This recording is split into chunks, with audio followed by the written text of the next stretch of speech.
Hello, listeners. Welcome back. It is a lovely day. The sun is shining, unless, of course, it is dark or raining.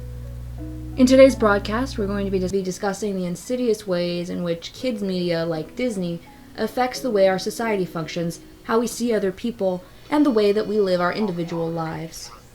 Before we begin, I want to thank you for tuning in, and also for all the engagement I got on my last video. It was very encouraging to receive. If you want to be notified when I post in the future, subscribe to the channel, and if you want to support the content, leave a like. Thank you. Now, let's start with something of a thought exercise. I want you to picture the endings of your classic Disney princess movies. Cinderella waving at the camera as she rides away to be married, Ariel waving at the camera as she sails away to be married, or Snow White waving at the camera as she rides away to be married. If you feel like there's something weird happening here, it's because there is. I feel I can best explain this through a short acting skit. Aw, what's wrong, little 9 to 11-year-old girl? I'm just nervous about having to marry that man that Dad picked out for me. I won't know him, and I won't be able to see anyone I know, and I'll have to have a child, and the rates of mortality for child... Shh. Let me tell you a story that will soothe your hysterical nerves. Once upon a time, there was a girl, and the girl was so pure she wanted nothing but a rose. So then her dad traded her for the rose, and the beast took her back to his castle, and he scared her and screamed and broke plates and scared all the servants, but deep down, he was actually a young, handsome guy, and they were in love. Okay? What? Maybe I should just show you. Although the issue that I'll be covering today goes far beyond any one company, even a mega company like Disney, I'll be using Disney movies to make my point in this video because they are the worst offenders, at least for my generation's childhood, and because in America they are synonymous with the happily ever after and the marriage ending. It is undeniably a type of propaganda. I know how dramatic it sounds to say this stuff about kids' movies that were most likely not made with malicious intent. But unless you've lived it or made a serious effort through research and listening to others, it's really hard to see just how massive of an effect this kind of thing has on women and girls. Even as one, it's extremely difficult. I'm not saying that the people behind these films were evil, misogynist monsters who wanted to keep the patriarchy in place through subliminal messages in kids' movies. Probably one or two weirdos were doing that, but not most of them. I'm not even saying that older films that misrepresent people shouldn't be watched at all, but if you are going to watch them, you need to understand how horrible the bones they are built on are and what effect they are still having on the modern world. Those films did not come from nothing. They are not only products of their society, but direct interpretations of classical fairy tales that children have been growing up on for generations. Disney is the symptom of the sickness, not the cause. Let's start by talking about Disney's past. Film is a fantastic way of preserving what was considered normal or acceptable by those in power at the times in which they were produced. And for marginalized groups, it is usually a disturbing look back on films that encourage in stereotyping and revel in oppression. Disney has a disturbing racist history, in films as late as the 1990s. Although I will be focusing on the issue of how Disney represents women as a whole, there is a lot that needs to be said about how Disney specifically treats its characters of color, especially African American characters, as well as their history of spreading blatant racism and the ways in which Disney continues to fail people today. I don't feel that I am knowledgeable or personally experienced enough to talk about the subject in detail myself, but I think that is something that is absolutely necessary to take into account if we're discussing the damage that misrepresentation does. I encourage you to watch this video essay by Princess Weeks, which I linked in the description, and it is very good. It is able to offer a perspective that I can't. So I encourage you to watch that after this one. What I do feel sufficiently experienced enough to speak on is the treatment and representation of women in children's media in the time since media has been around. Most of the Disney movies that I grew up with were classic stories that have been reworked and rewritten hundreds and hundreds of times. To keep this essay thing from spiraling out of control, I'm going to focus specifically on Disney princess movies. Now, while Disney's first full-length feature film was Snow White, their catalog of princess movies were pretty spread out. Another princess movie didn't come out until 1950's Cinderella, putting 13 years and 14 movies between them. After a few more non-princess related classics, we got Sleeping Beauty in 1959, which I don't have much to say on since I haven't seen it in a while, but has a main character who is a flawlessly shy, beautiful teenage girl without one memorable character trait. These first three princesses are all pretty much the same character, with different things happening to them. Another princess movie didn't come out until 1989 with The Little Mermaid. Now I'm starting to be able to get into movies where I have some substantial things to say, as the characters are a little bit more than just the flat impression of a person. The Little Mermaid was important in that it was the first Disney princess movie whose main character's romance plot was being propped up by a personal desire for agency. The song Part of Your World represents what I'm talking about. She longs to become a part of the real world, or the human world, and walk on her own 2 feet. Up where they stay all day in the sun, wandering free. Wish I could be part of that world. I remember being a little kid and being chilled by this line. Yes, Ariel is literally singing about going to the surface, but for women and girls watching this film in the late 80s, not me, I'm not old enough, after being told all their life that they're not going to be able to amount to anything, and then being repeatedly berated and beaten down when they try, it's not about mermaids. Following The Little Mermaid's insane box office success was 1991's Beauty and the Beast. The lead, Belle, also has a love and agency plotline, although opposite of Ariel's, hers is more of a quest for agency with love being thrown in there when she eventually falls for the Beast. On top of that, the main conflict of the film was a man, Gaston, attempting to force her into a marriage she didn't want, which flies in the face of more traditional representations of women in film as being passive and obedient to the men who want them, as well as presenting Gaston as a manipulative villain rather than a hero, a foil, and also as a foil for the Beast, which softened the forced aspects of Belle's relationship with him. Stories like Beauty and the Beast, especially the non-softened older renditions, as I mentioned in my short play, are rife with propaganda meant to acclimate young girls to the idea that they will one day be taken away by a likely frightening stranger. But it's all good. You can make him non-scary with the power of love, right? Right? Having a story that ends with a happily ever after right at the start of a marriage seems unfinished. In the real world, now and especially throughout history, when there were less laws protecting women, it was often the beginning of a horrifying, oppressive, and potentially deadly story. I'm recording this after the fact, with no microphone, but I think it's pertinent to say, my parents got engaged after about 28 days. Beautiful proposal. You can guess how the marriage went. Nowadays, the world is a bit safer for women, and most people get to choose their partners. But the idea of subjection still lingers heavily in our culture. Subjection was an idea popular throughout history, stating that women are by nature lesser than men, and therefore, in the natural order, must serve their every whim and desire, including sexual advancements and accepting physical violence, and that to fight back or speak up against these injustices would only serve to make the woman mentally ill and depressed. It was an idea that was accepted by many upper-class men who wanted to continue exerting their power over women. And in the modern day, the subjection of women being acceptable is still lingering. I remember when we were shown this image in like a high school or early high school, late middle school class, and were told that she did not know the guy who was kissing her. I remember the teacher had us discuss it, and I remember being berated by my male classmates for finding it gross and uncomfortable. He was a soldier. He was celebrating the end of the war. She said later she didn't care. But what if she did care? She could have been lying. What would have happened if she said she did care? Nothing would have come of it. And what if it was me, or you, or everybody? What if you keep getting told that it's fine? What if you keep seeing it? Will you feel like you can say anything when the time comes? How much of this should we be showing to little kids? What does this teach both sexes?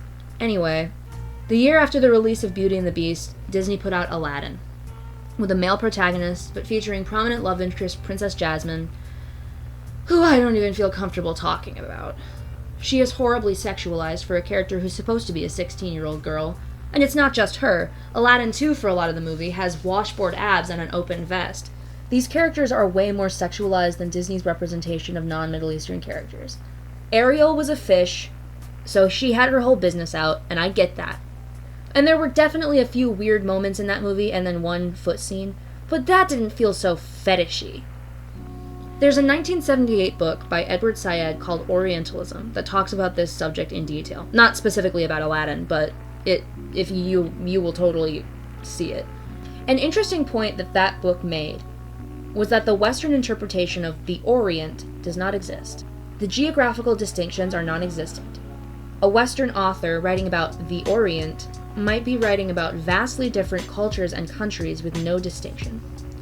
Rather than representing reality, it is an abstract representation meant to be the opposite of the West, providing a foil to how moral, calm, rational, and technological the Western world was meant to be.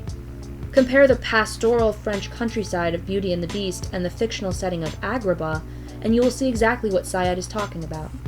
Getting back on track, Jasmine is another character who has a plotline of both agency and love. She wants to be able to choose who she can marry, and she has a tiger. Good thing too, because what could she do to the suitors if she didn't have a tiger? She wants freedom, and is more decisive in her actions to get it than the princesses who came before her. She is forced to make extremely difficult decisions in life-threatening situations. She kisses an adult man on the mouth, and that is upsetting. But she achieves freedom and is able to marry the man she chooses in the third movie. I would consider the character of Jasmine to be an improvement in how active female characters were able to be in the story, but the blatant fetishization throughout this movie makes it impossible for me to even... no. I wouldn't say it's an improvement. 1995, Pocahontas. I don't want to talk about Pocahontas. If I ever talk about Pocahontas, I would want to make a whole video and do a lot of reading. Alright. Then, in 1998, was the movie Mulan. Now, this is where we start to move into female action heroes, and starting with Mulan. I like Mulan a lot as a character. I haven't read too much academic criticism about the movie, so there very well may be a lot of issues that I'm not picking up on, but I loved Mulan as a little kid, and I always thought that she was super badass and cool. She faces restrictions from a male-dominated society, and it doesn't stop her from becoming the legendary hero that female characters usually aren't able to become. This is an evolution from characters like Jasmine, Ariel, and Belle, who are all more at the whims of their surroundings and surviving them.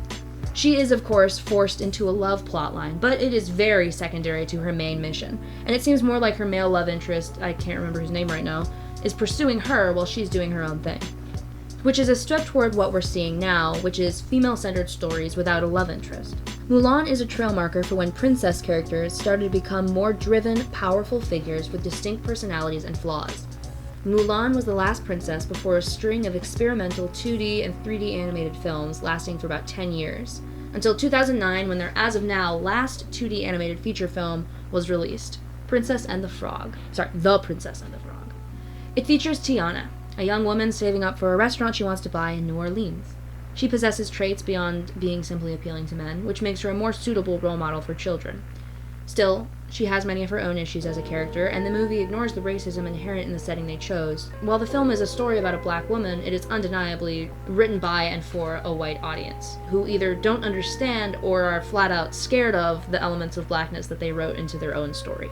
I encourage you to watch Princess Week's video on the subject. She covers it a lot more in depth and a lot more eloquently than I would be able to. 2010 marked the end of 2D Disney movies with the massive success of the film Tangled. While I personally like the movie and the character of Rapunzel, I do think that the way she is characterized and the way which her character type has become so popular is a problem. Tangled's story is your classic get to point A, get to point B, and they fall in love on the way. Very classic, very simple, very fairy tale. We see a lot more reciprocal romance happening than we did for the last few movies.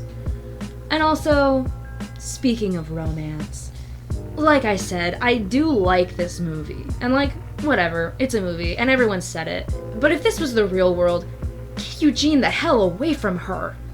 It is her 18th birthday when they meet, and he is 26. Have some decorum. I know this is the whatever hundreds, but you were intending to show this to kids, Disney, and nothing would have changed in the plot if he was also 18.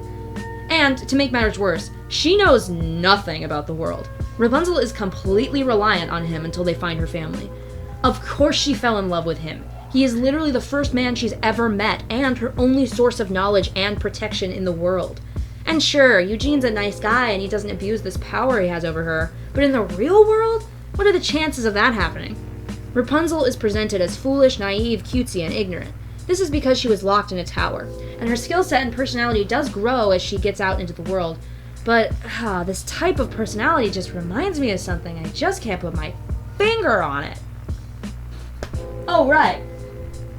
The cult of true womanhood, or the culture of domesticity, is a historical term referring to what was considered a good woman. It refers to women who are shy, servile, obedient, ignorant, and domestic. It was the historical standard for white upper-class women, and it is a standard that follows women and girls into the modern age. It is the model for which young girls are primed, and it is the ideal of early Disney princesses. It also raises a question. If the historical ideal of a true woman only has traits that were assigned by men, then how could it be true? The traits of true womanhood largely benefit men, and allow for the men already in power to maintain it over women. So keep that term in your head as we go forward, the cult of true womanhood. It's gonna come up. I have a lot to say about Disney's biggest and coldest cash cow of the 21st century. So before that, I want to point out that Moana, the character Moana, does manage to escape from most of the traps that female fictional characters fall into in corporate films. She gets to have her classic legend hero adventure, reminiscent of ancient stories. One thing she can't escape, she has a bad case of quirky. Moana is a simple story that highlights her as a person rather than treating her quest as an exception to a larger rule of weakness, which is nice and refreshing after a childhood of watching female characters get pushed to the side, or, potentially worse, have them sexily save the day despite being a woman. Now, moving on to my next point. After the success of Tangled was Disney's second CGI princess movie, the game changer, the cash cow, the one that covered up Walt's frozen head, 2013's Frozen. Seconding Tangled's spirited choice of having an adjective for a title, this movie featured a romance plot that took a backseat to the sisterhood bond between the two main characters, which was unprecedented for princess movies, though it did happen in Lilo and Stitch. Frozen also copied the model for cute, quirky, ignorant girl from Rapunzel in the character Anna. I would delve into the characters from this film, but generally they're not too bad. While they could definitely be more well-rounded, each of them has some interesting flaws and conflicts that they struggle with. I won't talk too much about the characters because for the purposes of this video, there is one element of Frozen that is most important for us to talk about, and that is the repeated statement, "You can't marry a man you just met." This is said over and over again. It is what Elsa tells her after Anna accepts the proposal of a man she had met that night. If I remember correctly, the line became a sort of a meme in the years after Frozen came out, as it was obviously pushing back against the ideas that were propagated in those older Disney films. The movie uses this plot point as a tongue-in-cheek way to poke fun at the way their movies used to be, and while Frozen tries to make some sort of point about the entire issue, it misses the mark. It attempts to present Anna as naive, having been locked in a castle her whole life and bereft of social interaction, and therefore needing a man to guide her through the world. Oh, god damn it! That's 2 in a row! At least they also have Elsa, who can kill people with ice that comes out of her hands and is probably a lesbian. Disney didn't say that. I said that. I'm not giving Disney credit for that. Anyway, the film presents Anna as naive and unsocialized, and offers that as the reason for her accepting Hans's proposal so quickly. In the Frozen Broadway show, I saw it live, it was awesome. The fact that Anna is getting her fantasies of true love from books comes up many times in dialogue and song. While literature doesn't come up a ton in the movie Frozen, the idea of true love is central to Anna's storyline. Her arc has a decent ending, choosing familial love over the romantic, although she obviously still gets the guy, which was pretty subversive for the time, but there is one thing wrong with this. If Anna's situation is meant to parallel our world, then who would be the one feeding her all these fantasies? For most children growing up when I did, it was Disney. It would be one thing if archaic princess movies just came out and were remembered and enjoyed as relics of their time. After all, it's not the same people working on Frozen as those who worked on Snow White, of course not. But it's extremely hard to ignore that it's the same company and the same money making repeated decisions to keep these outdated characters in the cultural sphere, sending people back to rewatch these movies, and most troubling, laser focusing that market in on the demographic of young girls. We all know that modern Disney would rather string up their most loyal employee outside of Cinderella's castle than take one stock hit, and the oversaturation of their marketing reflects that. While Disney constantly tries to pervert its way into the culture, most of the IPs they use are recent releases or their evergreen characters. You know them, you love them, say 'em with me: Donald Duck, Mickey Mouse, and George Geef. But beyond the originals, you don't see nearly as much marketing for those really old Disney films as you do for the princess films. And if you've ever heard stories about the kind of decisions that high-ranking executives make, you begin to understand why these characters feel so disconnected from reality. They think that princess is what girls will like. They present these characters as blank slate princesses without a full understanding of either the characters or their audience. You can see this as well with Disney's Marvel superhero acquisitions. Those characters are often lumped together. The difference here is that Disney princesses are all from vastly different time periods and even worlds, and are never seen together in the movies, other than for trailer moments in a subpar Wreck-It Ralph sequel. And much more importantly, the older Disney princesses are not exactly good role models for little girls. On top of that, despite not having that many in its lineup, Disney is synonymous with princess movies. When Disney is marketed, the princesses are a big part of that. And when these characters are marketed, it is not as individuals. They are presented as a group, one thing, rather than the main characters of their stories. Again, I don't think that this is going to irreparably ruin some kid's life. I doubt that most people will ever consciously notice, like I didn't for a long time, but they will internalize it. They will have a warped perception of what the expectations of a woman are because most of the role models presented to them on screen were fictional representations of women created by men who didn't understand, or worse, belittled women. That was true when the characters were first made for these older movies, and it's true now, thanks to the decisions of executives who choose to market them as empty dresses. I mean, hell, when these movies were first being made, Walt Disney didn't even let women into the studio. Like, it's rough out here. Obviously, there are a lot of Disney movies that have female characters who don't have the problems that I'm talking about. But I am focusing on princess movies, as I said. Obviously, since Disney is doing it, there is a huge financial gain being made here. Princesses are pushed because they are marketable to little girls who may have parents with money. Disney sees this money and chases it, which as a result means that the minds of young girls of the past however many generations have been saturated, more so than they were before, with idealized fictional women that were designed by men. Even then, if it was just Disney, I wouldn't have made this long-ass video. I'm just using Disney as an example. It's everyone. It's everything. It's Star Wars, it's Harry Potter, it's the Muppets, it's slasher movies, it's rom-coms, it's kids movies and art films. The Mario movie didn't pass the Bechdel test.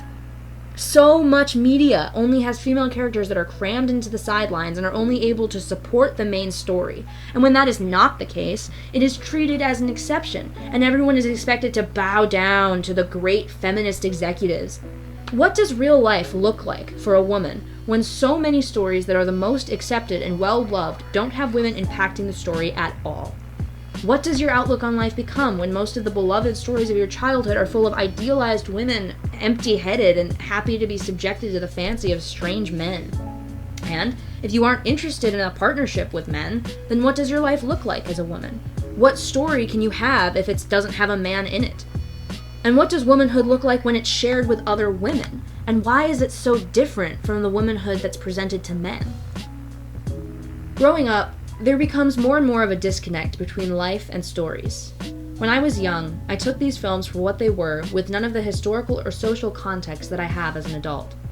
When a female character is created by a man, and I am speaking broadly, I am sure that there are plenty of male artists who have the skill to overcome this, but that is not a lot of what I see. And vice versa, if a woman is creating a man. The artist does not have the full social context of what it is like to be that sex, only what they can see through observation, interview, or research.